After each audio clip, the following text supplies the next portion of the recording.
Quelle claque dans la gueule des Nantais, les amis. Défaite 5-1 en finale de Coupe de France. Bravo aux Toulousains, c'est largement mérité. Pour ceux qui n'ont pas vu le match, Toulouse a été largement au-dessus. On va débriefer tout ça ensemble, les amis. Et pour me soutenir, n'hésitez pas à liker, à me dire votre ressenti dans les commentaires, dire vos tops, vos flops, puisque je vous donnerai les miens à la fin. Et à vous abonner, les amis. On est en route vers les 5000 abonnés, donc n'hésitez pas à vous abonner, ça m'aide énormément. Première année de Toulouse en Ligue 1 et il gagne la Coupe de France. Il ne l'avait pas gagnée depuis 1957. D'ailleurs, c'était la finale de Coupe de France où il y a eu le plus de buts, la finale la plus prolifique de l'histoire de la Coupe de France. Victoire 6-3, c'est pas rien. Aujourd'hui, on n'est pas passé loin non plus. Victoire 5-1. On va commencer par les compositions d'équipe, les amis. Déjà, Antoine Camboré, moi, je suis pas du tout d'accord avec sa composition. On va commencer par celle du FC Nantes. Déjà, Alban Lafont, on va en parler plus tard. Il était dans les cages, mais on va en parler. Rémi Descamps qui a fait toute la campagne de Coupe de France, qui n'a pas été titularisé en finale.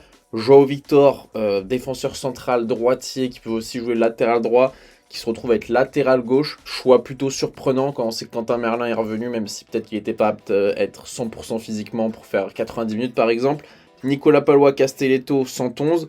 Mais Girotto qui se retrouve au milieu de terrain, ça m'a un petit peu surpris. Moi j'aurais bien aimé voir Girotto en tant que 5 dans une défense à 3. Je trouve que Girotto est très rassurant en tant que défenseur en milieu de terrain. Je trouve que ça lui correspond un petit peu moins bien, même si c'est son poste de formation. Moi, je le préfère largement en tant que défenseur central. Simons, côté gauche, ça non plus, je comprends pas, les amis. Pourquoi mettre Moses Simon? Il fait une saison dégueulasse. Ganago, l'ancien Lensois, est vraiment très bon. On l'a vu, il est rentré à la mi-temps, il a été excellent.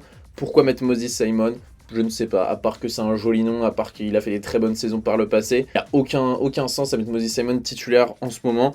Florent Mollet, Sissoko au milieu de terrain, ça me plaît. Je pensais qu'il allait mettre Moutoussamy. Je trouve ça bizarre de ne pas mettre Moutoussamy, sachant que tu joues toujours avec Sissoko et Moutoussamy au milieu de terrain. Bah continue dans ce que tu sais faire et continue dans ce que tu fais. Antoine Camboré, non, il a mis Florent Mollet. Ok, moi ça me plaît. En tout cas, Ludovic Blas côté droit, ça je suis pas fan. Moi j'aime bien quand Ludovic Blas il est dans le cœur du jeu.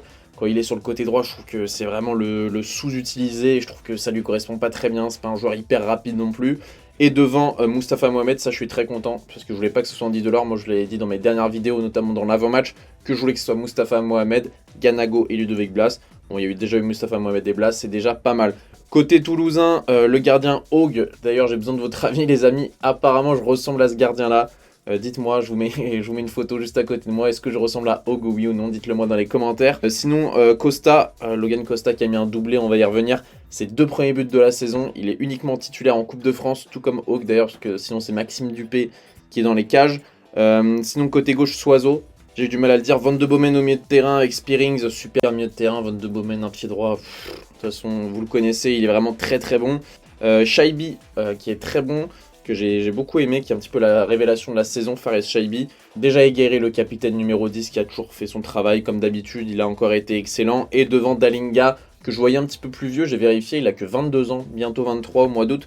Et franchement, qui est un super beau joueur, qui était du côté de Rotterdam la semaine dernière et qui s'impose à Toulouse cette saison. C'est vraiment la révélation de cette deuxième partie de saison côté toulousain. Ce qui est marrant à noter dans la composition de Toulouse, les amis, c'est qu'il y avait 0 Français. C'est la première finale de Coupe de France où il y a 0 Français dans l'une des deux équipes. Donc félicitations à vous Toulouse, vous êtes la première équipe à jouer sans Français en finale de Coupe de France. Du coup, le match, comment il s'est déroulé? Ça s'est beaucoup joué dans cette première période et surtout dans cette entame de match avec Logan Costa à la 4e minute qui marque sur corner. Son premier but de la saison, son premier but à Toulouse, c'est un joueur qui vient du Stade de Reims, qui est formé au Stade de Reims, qui était parti 1 an en prêt au Mans. Il joue que en coupe, c'est-à-dire qu'il a fait 4 matchs de Ligue 1 cette saison et 5 matchs de coupe, et il te met un doublé en finale, puisqu'à la 10e minute, sur une erreur de Lafont aussi, Logan Costa qui va marquer sur coup de pied arrêté. Lafont, j'ai pas du tout aimé ce qu'il fait sur ce but-là. Il est déjà dans le but avant la tête, c'est-à-dire qu'il essaye de sauver la balle. De toute façon, je vous le mets à l'écran les amis, mais il essaye de sauver la balle, mais il est déjà dans le but. Donc très grosse erreur de Lafont, qui est aussi responsable pour moi sur le 3e but à la 22e minute. Du coup sur une passe de Sozo magnifique. T'as Dalinga qui finit avec un lob assez facilement, mais pour moi Lafont il doit sortir plus tôt, il doit venir dans les pieds. Les commentateurs disaient qu'il pouvait rien faire, moi je suis pas du tout d'accord les amis, pour moi Lafont il doit sortir très très vite, il doit couper cette trajectoire. Je sais pas ce que vous en pensez. Il y avait une action de Mohamed aussi à la 11e minute avant ce 3e but qui était intéressante, juste après le 2e but d'ailleurs, limite sur l'engagement. Malheureusement ça n'a pas fini au fond. 31e minute déjà 4-0 avec ce but de Dalinga, poteau rentrant, il a failli le rater. Lafont aussi fautif sur ce but pour moi parce qu'il doit la repousser vraiment plus sur le côté, il doit vraiment éloigner le danger. Il la relance plein axe Dalinga qui a plus qu'à la mettre au fond. Et à la 75e, il y a eu la réduction du score de Ludovic Blas. Entre temps, il y a eu la mi-temps où Antoine Camboré a fait rentrer Delors, il a fait rentrer Ganago, Moutoussamy. Donc il a fait 3 changements. Pour moi, c'était ce qu'il fallait faire dès le départ, mettre Ganago titulaire. Mais bon voilà, il a attendu la mi-temps et donc Ludovic Blas à la 75e minute qui réduit le score sur penalty. Tout comme l'année dernière, voilà, comme d'habitude, il tire plein axe. Ça, je comprends pas pourquoi les gardiens ne restent pas dans l'axe. Ludovic Blas, il tire 80-90% de ses penalties, plein axe en force, et les gardiens continuent à plonger. Je ne comprends pas, les amis. Puis le 5-1 de Zakaria Abouklal à la 79e, une frappe limpide qui est totalement déviée par Castelletto du bras. Donc voilà, Abouklal qui méritait de marquer. Voilà, il a fait une belle saison, il a fait une belle finale, ça fait plaisir, c'est un bon joueur.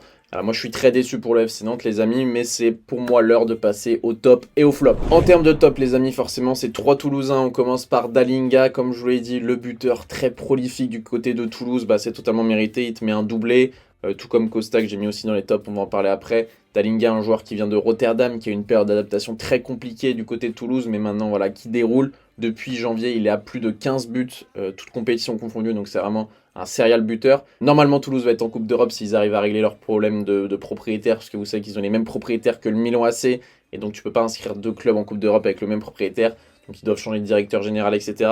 Mais moi, ça m'étonnerait pas que, vu qu'ils sont dans le même groupe avec le Milan AC, que le Milan essaye d'aller chercher Dalinga en tant que doublure, ou même en tant que titulaire, futur titulaire au Milan.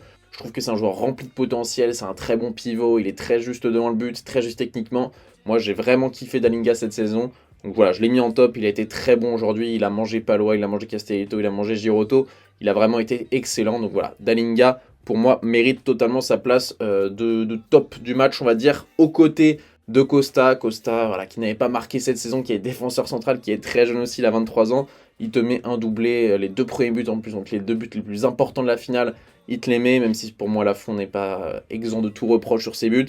C'est stylé, c'est un joueur qui joue qu'en Coupe de France, il arrive à te mettre un doublé en finale. Je trouve ça très joli, je trouve que c'est des belles histoires. C'est un mec là qui a une exposition de dingue en finale de Coupe de France, c'est un mec qui sort le banc toute la saison.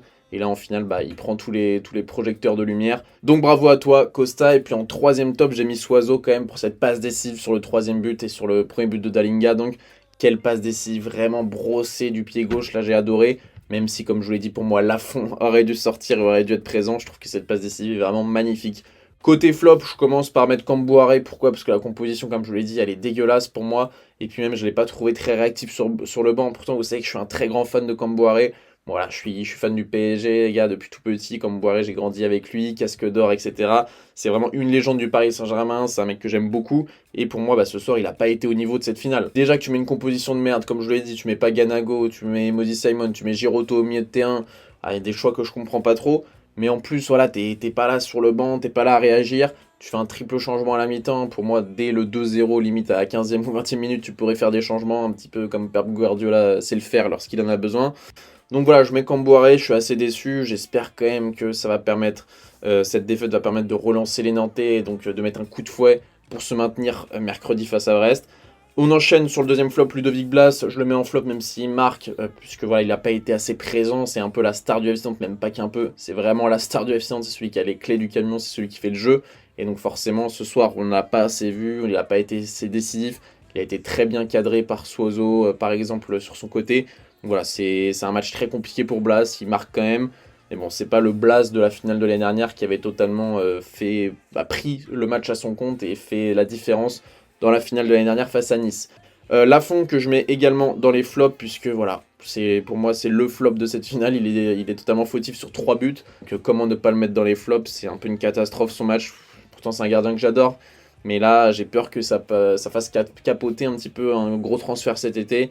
Pour moi, c'est un mec qui peut viser des clubs plutôt tremplins, des Dortmund, des Napoli, voilà, des clubs comme ça, des clubs quand même qui sont de très grosse réputation. Peut-être qu'avec ce match de ce soir, ça lui nique un petit peu tout ça. Et j'espère que ça va pas trop se ressentir sur son prix de vente pour le FC Nantes.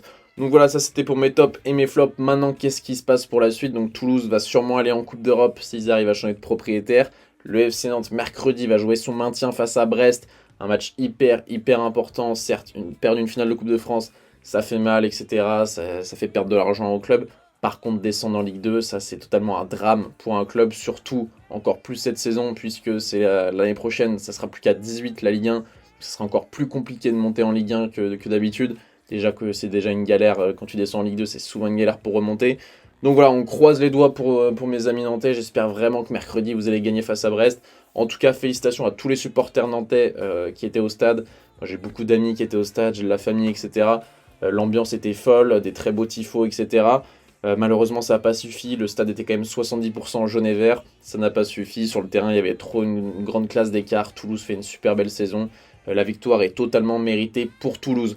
Voilà les amis, merci d'avoir regardé ce débrief, j'espère que vous l'avez kiffé. Si c'est le cas, n'hésitez pas à vous abonner, à liker pour le référencement de cette vidéo, c'est très important. À me dire également dans les commentaires ce que vous avez pensé de ce débrief, de ce match, vos tops, vos flops, votre colère, votre petit coup de cœur, etc. Vous me dites ce que vous voulez dans les commentaires, ça m'aide énormément. Merci à tous d'avoir regardé cette vidéo, c'était BR10. Je vous souhaite une bonne matinée, une bonne journée, une bonne soirée, bonne nuit. On se retrouve très bientôt pour une nouvelle vidéo. Peace!